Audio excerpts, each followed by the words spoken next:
Question 1A. What is GST Council? Based on the decisions of the 15th meeting of the GST Council, state what changes have been introduced in the GST rates through the 101st Constitutional Amendment 2016 and the under provisions of Article 279A of the Constitution of India. The President on 12 September 2016 constituted a joint forum of center and states called the GST Council, which is an apex body to modify, reconcile, and make recommendations to the Union and states on GST for various goods and services that may be subjected or exempted from the GST and to model the GST law. Structure of GST Council: total 33 members, chairman, finance minister, vice chairman elected from ministers of states, member, central state ministers of finance and members, finance ministers of 28 states and 3 union territories, Delhi, Puducherry, and Jammu Kashmir. Taxation ministers are only elected ministers by states. Quorum 50% of total members. Decision: every decision is taken on basis of voting, which is 75%, that is 3 by 4th majority of the present members. Inspired by the spirit of cooperative federalism, the GST Council, since its establishment and implementation of GST from 1 July 2017, has been conducting regular meetings to take required decisions as per the changing economic scenario in India. In this sequence, the 50th meeting of GST Council held in July 2023 has introduced several changes to tax rate regarding various goods and services which exist in 5 tax slabs, that is 0, 5, 12, 18, and 28%. Some of such major changes introduced are as followed. It has agreed on no distinction between game of skill and game of chance and has levied 28% GST on online gaming, house racing, and casinos on full values effective from 1 October 2023. The council has announced that the GST on restaurant inside Cineplex will attract 5% against 18% earlier. The council has exempted GST on the import of cancer drug dinutuximab and food for special medical purpose used in the treatment of rare diseases, which was earlier taxed at 12%. The council has agreed on levying a 22% compensation less for multi-utility vehicles, excluding sedan. The council will be set up an appellate tribunal also. Indian government imposed GST for fulfilling the target of nation, one tax, one market, and for its success, the GST Council was formed that has been promoting cooperative federalism among center and states through its meetings, which is witnessed by over 1500 meetings conducted and by many financial center state disputes that have been resolved so far.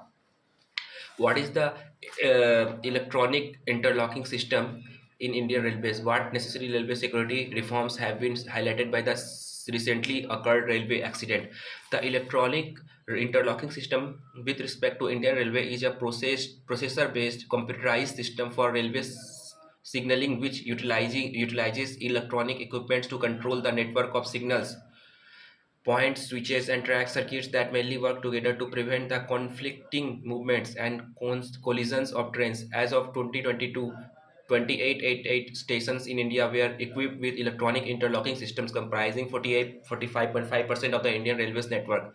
On 2nd January 2023, the deadliest train accident occurred in the Balasore district of Odisha when the Coromandel Express Biswaria Terminal Howrah Superfast Express got derailed and collided with a goods train at Bahanaga Bazaar station, causing over 250 deaths and over 1,000 passengers injury. This tragic incident has highlighted the urgent need for effective safety measures to prevent such devastating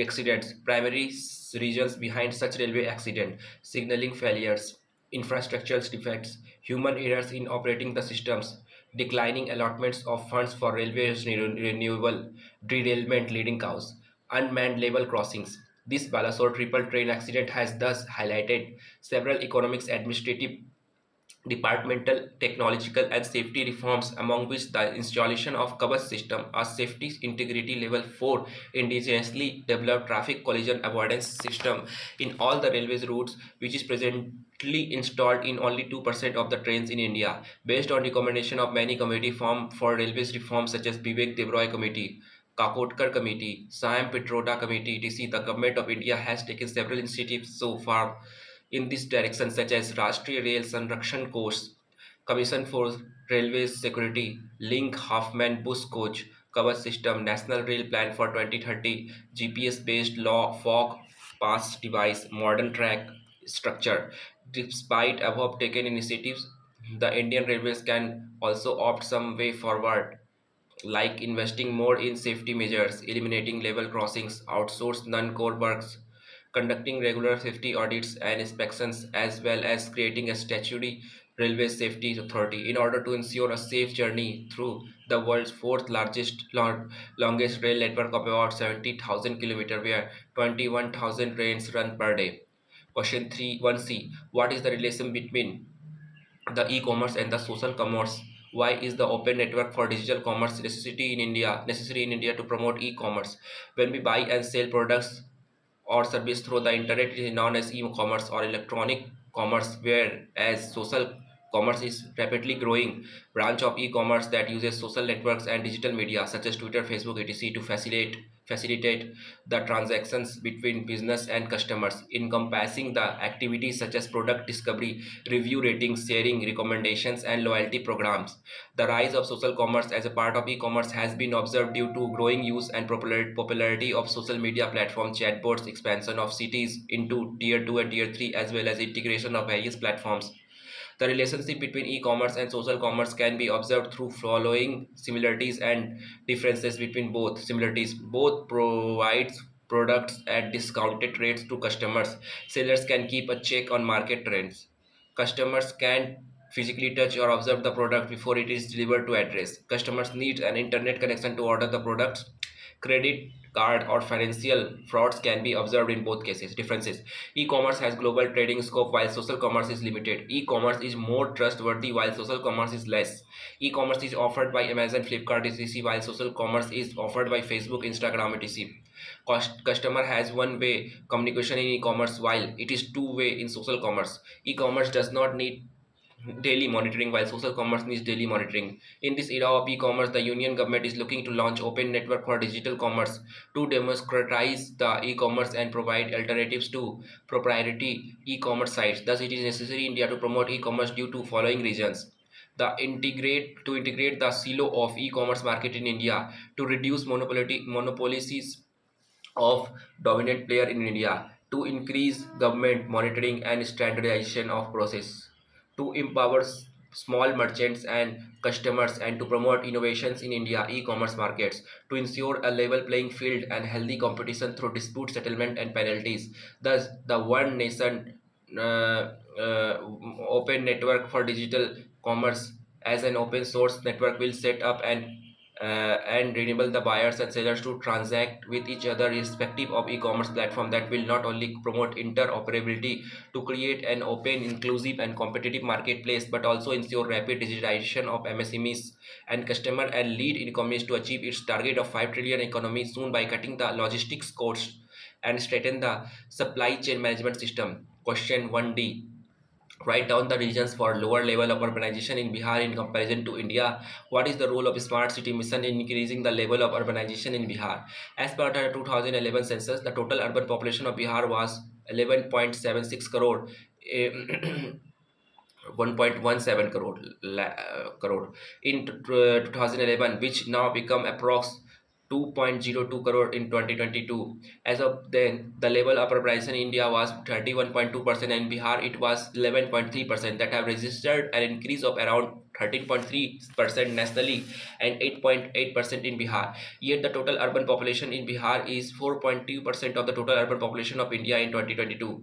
Behind such lower level of urbanization in Bihar, there have been highlighted many social, economic, political, as well as historical reasons, some of which are mentioned below. The agro-based economy of Bihar contributes to around 21.2% in GSDP and provide employment to around 76% of the population, which makes the Bihar's population mainly rural. Bihar is landlocked state, and after Jharkhand's separation in 2000, the industrial growth was limited. That in result limited the level of urbanization in Bihar. Bihar is third most populous state and the state with highest population density of 1106. That indicates huge pressure on its natural resources and on infrastructure, due to which social economic development is obstructed, thereby limiting the increase in urbanization. Bihar is also a flood and drought prone state, due to which its rural development gets affected, and as a consequence, urban development is also obstructed. Since the urban centers are the basic motors of a growing economy, so the state government is paying substantial attention to promote urbanization in Bihar, which is witnessed by an increase of 77% in urban development expenditure in last 5 years.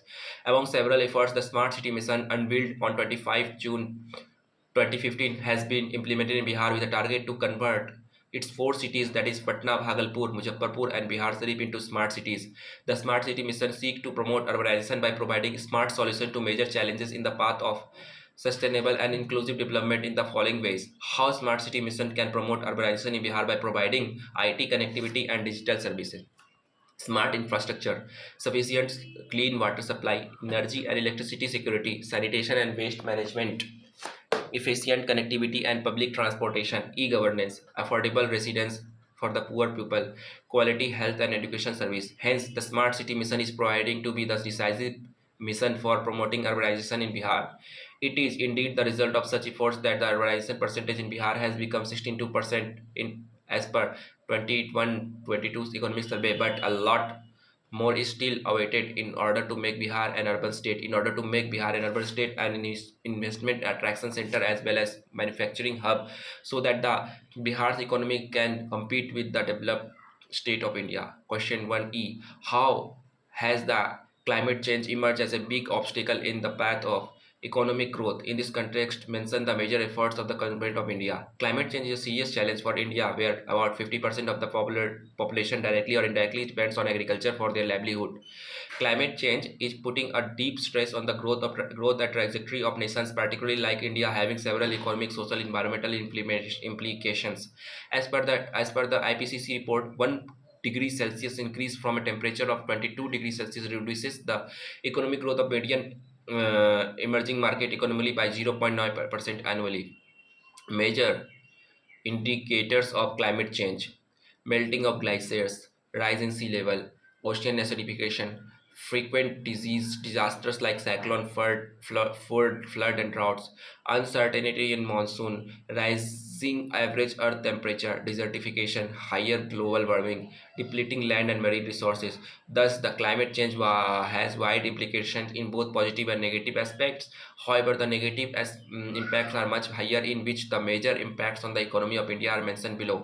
Climate change has vast impact on agriculture and allied sector in any agricultural based economy like India, which includes lower crop yielding, unpredictability of monsoon, reduces feed and fodder due to heat strokes, etc. It reduces labor workforce, resulting in lower industrial productivity, higher unemployment, less export, etc. The rise in sea level water results in submerging of island, coastal cities and other infrastructures that has great economic loss in cities like Jakarta, Mumbai, Chennai, Kolkata, etc. Regular floods, droughts, cyclones, etc. mostly affect the life and property, creating huge economic loss and other social economic issues like poverty, migration, health issues. According to World Bank, 132 million additional people were compelled into extreme poverty by 2020. Even India has spent 3 billion US dollars on economic damage caused by flood in last decade, which is 10% of the global economic loss. It causes many environmental implications that affect the economic growth of country like El Nino brings shortage of monsoon causing desertification and famines, which La Nino causes excessive rainfall resulting in floods. It causes effects impacts on urban planning. Both हो गया. Question 2: discuss the initiative of United Nations for celebrating the year 2023 as the International Year of Millets. In this context, describing the status of coarse grain in India, write down the various efforts done by the government of India. Introduction: due to discuss the cause of depleting groundwater level in India. How will the first national water body census in India be helpful in groundwater conservation and groundwater management in India? Point out the major steps taken by the government on this regard. India has 70% of global population but only 4% of the freshwater resources, and has approximately 70% of the total water used come from the groundwater sources that intensify the problem of groundwater depletion in India. According to Central Groundwater Board of India, about 25% of the country's total groundwater extraction is unsustainable. Hence, overall, the depletion of groundwater in India has risen as a serious problem that needs to be addressed soon through initiatives taken by the government, private players, as well as citizens. According to the Central Groundwater boat with 23 billion square cubes of groundwater drowned और फलाना ढिमाका चुन हो गया